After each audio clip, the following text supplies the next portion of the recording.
Well, now it's time to check your money with America's money maven, Vicki Brackens. Vicki Brackens is president of Brackens Financial Solutions Network, LLC, and a registered representative of LPL Financial, member SIPC.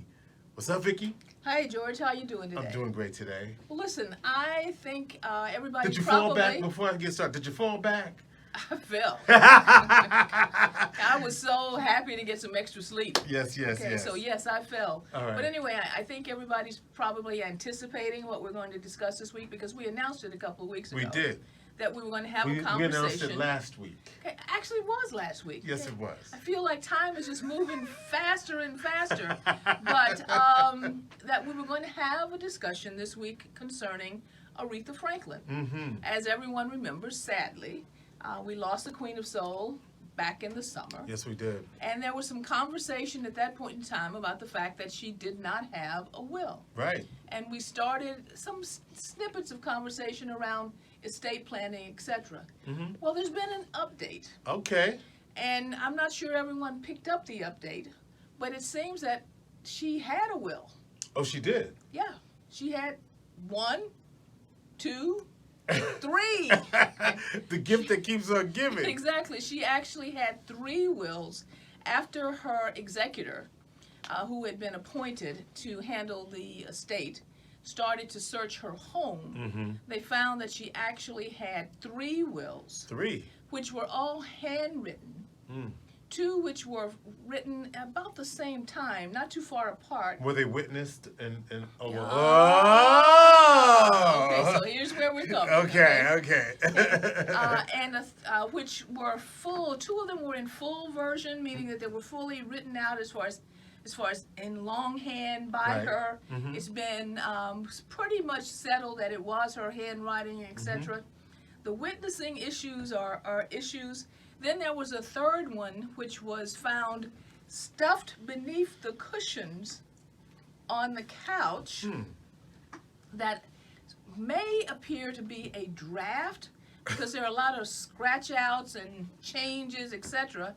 But because of Michigan law, we may find that that 3rd one, even though it was not witnessed, may be the prevailing instrument used. Because in Michigan they have what are called holographic will laws that allow for a handwritten, even unwitnessed document if it can be proven that it was the intent of the individual to revoke the previous ones, and they can use outside extraneous or outside information to prove that, then that may end up being actually what's used for the estate disposition. I guess my question is, when you think about how do they know which one was in succession? Because the 3rd will is just something that was there. How do they know that that one wasn't written first and the other 2 were the ones that she was trying to...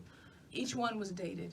Aha! So the 3rd one was dated later. All 3 of them were dated. Oh, okay. Okay, so they do have that information, which is important because you need to look at the sequence. And they have to verify that it's her handwriting. Exactly. Yeah. Now, please understand, everyone, this is not legal advice. Okay. We are talking about anecdotal information. But here's what's really, really important. Every state has its own laws relative to what types of documentation is necessary for something to be a legally accepted document for estate planning or for estate disposition within their state. And so just because Michigan allows this does not necessarily mean that California allows this or New York State allows this. Yeah, so you got to be careful with that. You've got to be very, very careful, okay, with that. In fact, I looked up New York State. Again, this is not legal advice, but New York State has a very restrictive holographic law relative to the use of handwriting versus a legally typed out witness document, and it's really around war provisions. So I would basically say we don't, okay? But here's what's transpiring that's really most important for everyone. No matter what the Michigan law is, by going through a process like this where there was no fully executed will that was in its standard format relative to the law, it creates for the estate and for the family confusion. Yeah. It creates a process that is now what we would sometimes call messy. Yeah. Very. I would call that a messy Okay, process. very, very messy.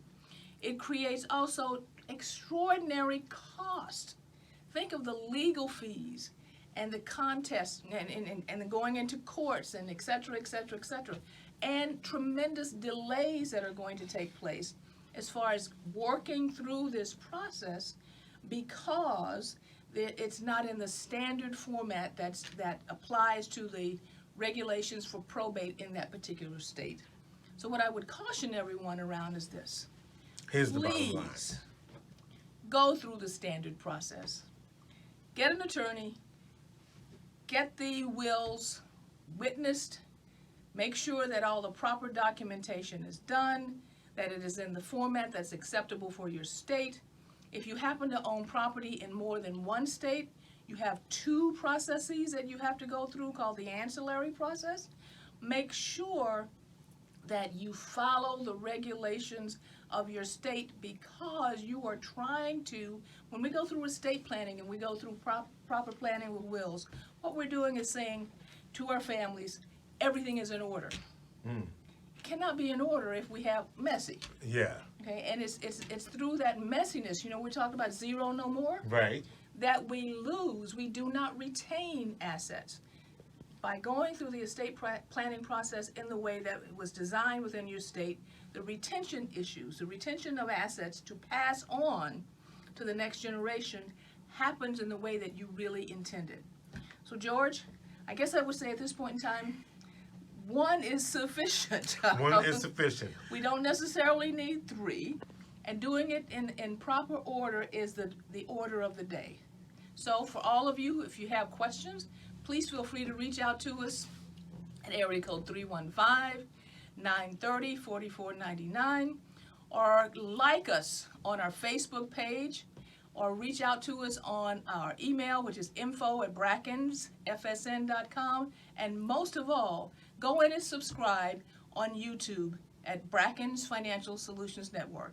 And at this point, I'll say, George, our plate is full. All right, thank you very much. Vicki Brackens is the president of Brackens Financial Solutions Network, LLC, and a registered representative of LPL Financial, member SIPC. Brackens Financial Solutions Network, a supporter of Inspiration for the Nation.